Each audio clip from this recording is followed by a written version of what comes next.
teach you a fun sight word game that you can play at home, and you should already have all of the supplies that you need to play. What you need to play are some index cards,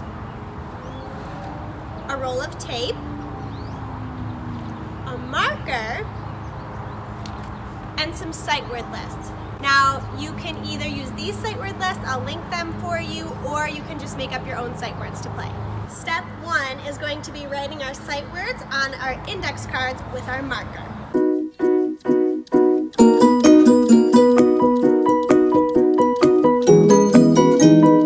For step 2, what you're going to need is the sight word cards that you just wrote out and a roll of tape. What you're going to do is tape each card to a surface. You could use a wall. If you have a dry erase board, you could just skip the whole first step and just write the words right on the dry erase board. Today I'm going to tape them to my fence because I am in my backyard. Step 3, it's time to play the game.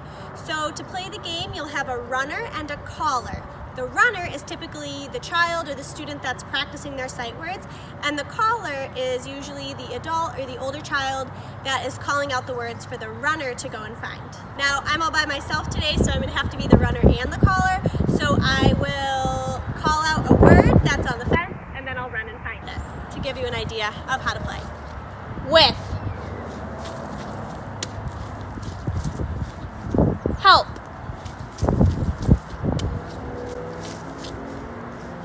B.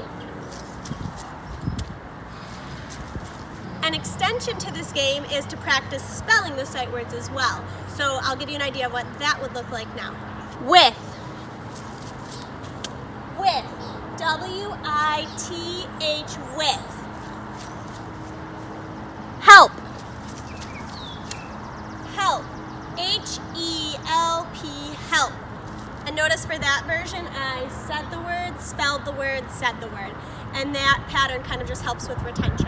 I hope you enjoyed this little sight word game. It's one that I know my kiddos love to play. If you have any questions, please feel